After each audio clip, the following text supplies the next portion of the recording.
એટલે આ 4 પ્રકારની વાણી છે ને, હમ. એમાં સંતોએ એવું કીધું કે આ પેલી છે એ જીવમુખી વાણી છે. હા. એટલે જીવમુખી વાણી છે એ જીવને સમજાવવા માટેની છે. એટલે આ બધા જે આપણી નજર સામે જાય ને, હા. હે હા. તમારો આ તો ગયા, અમારો બાપો ગયા, હા. હા. આ બધા આપણી નજરની સામે ગયા, હા.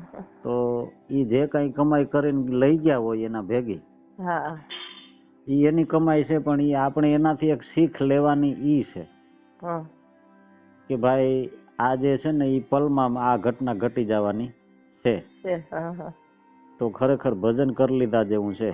હા. અને ઈ પલ ચૂકી ગયા ને હા. તો પછી ક્યાંય આરો ઓવારો નથી. નથી. હા. એટલે સંતોએ પોતાની વાણીઓની અંદર પણ ઈ ભલામણો ઈ જ કરી છે બેન, હા. કે આ ભજન કરી લેવું.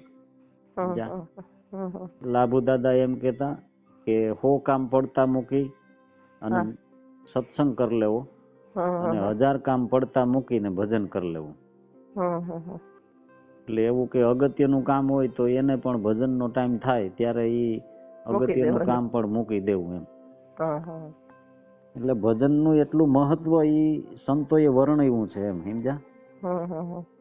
એટલે આ સંતો જે કઈ ભજનનું મહત્વ વર્ણવી ગયા એનું કારણ શું, તો કે ઈ સંતોએ ભજનનું જે કઈ ફળ છે ને ભજનનું, ઈ ફળને અનુભવ્યું છે, ઈ ફળને જાણ્યું છે, સમજ્યા?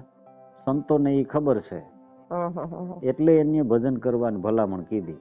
અને જે કોઈ પણ હાલમાં પણ જે સંતો છે ઈ કે છે, વાતો કરે છે, ઈ બધા ભજનની ભલામણ કરે ને બાપા.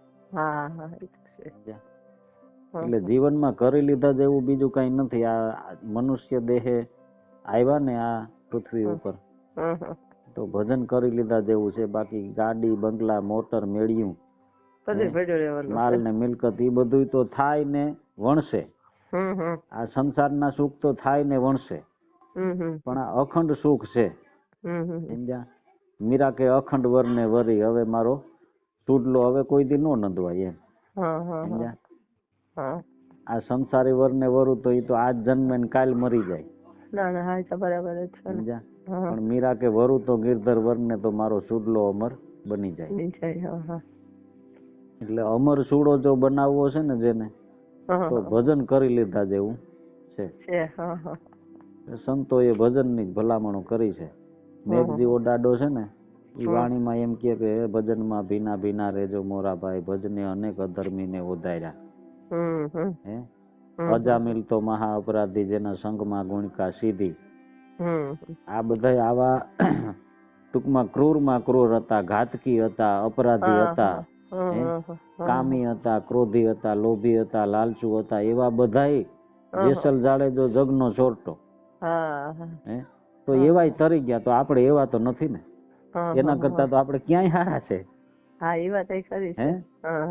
તો એવાનો ઉદ્ધાર થયો તો આપણો ન થાય ભાઈ? થાય જ ને ભાઈ, કરે એને તો મળવાનું છે, કરશું તો કાયમનું. હા, એટલે ભજન કરવું ઈ જરૂરી છે. આપણે સદગુરુ ને શરણે ગયા તો આપણા ગુરુ મહારાજે પણ આપણને ભજન કરવાનું કીધું કે ભાઈ ભજન કરજો. જો પાટે ગુરુ સમજાવે ને તો ન્યા સમજણ આપે, ન્યાય એવું જ કહે છે કે ભાઈ ધર્મથી ઢુકડા રહેજો ને પાપથી સેટા રહેજો. માથે સતની તેલ ઉપાડજો, કયો રામ તો કે રામ. હાથે દાન પુણ્ય કરજો, કયો રામ તો કે રામ. આ જમણો પગ છે એ તીર્થ યાત્રામાં આગળ ધરજો, કયો રામ તો કે રામ. મુખથી રામ બોલવું, કયો રામ તો કે રામ. હવે આ બધી જે કઈ સમજણ આપી છે એની પાછળનું રહસ્ય, હવે રામ શબ્દ છે, રામ શબ્દનું એક મોટું રહસ્ય છે, સમજ્યા? રામ શબ્દનું રહસ્ય શું છે કે રામ છે ને ઈ કોઈ વ્યક્તિનું નામ નથી. આપણે જે વ્યક્તિનું નામ ગણીએ છીએ ને કે રામ એટલે કે દશરથ ને ઘેરે જે અવતાર ધારણ કરીને આવ્યા, ઈ રામ ભગવાન. ઈ તો અવતાર ધારણ કરીને આવ્યા હતા ને ઈ તો હવે તો વ્યાઈ ગયા. અત્યારે ઈ રામ ને મળવું હોય તો ઈ રામ નથી. પણ રરા સબ મેં રમ રહા.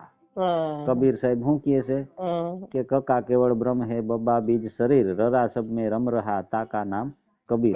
આ રરા સબ મેં રમ રહા, રરા સ્વરૂપે, રરંકાર સ્વરૂપે, નિરંકાર સ્વરૂપે દરેક ઘટની માલિકોરા ઈ રમી રહ્યો છે અને ઈ રામ હાચો. અને ભજવાનો છે ને ઈ રામ ને ભજવાનો છે, ઈ રામ ને ભજવાનો છે. આ કોઈ વ્યક્તિ રામ ની વાત નથી. સંતોએ જે વાત કરી વ્યક્તિગત રામની, ઈ વ્યક્તિત્વની વાત નથી કરી, ઈ સમષ્ટિની વાત કરી. જે સમષ્ટિમાં છે ઈ જ તત્વ, ઈ જ તત્વ દરેક ના ઘટની અંદર ગાજી રહ્યું છે. સમજ્યા? એટલે ઈ ગાજી જે રહ્યું છે ને દરેક ના ઘટમાં તત્વ, ઈ તત્વનું ભજન, ભજન એનું છે. સમજ્યા? રામ ભજન વિના નહીં નિસ્તારા, જાગી જાગી મન ક્યું સોતા, જીવણ બાપો કે ને કે જાગ્રત નગરીમાં ચોર નો લૂટે, જખ મારે ગયા પછી જમદૂતા. એટલે ઈ રામ ભજન કરવું જોઈએ ને ઈ રામ ભજન કરવું જરૂરી છે. ઈ હા,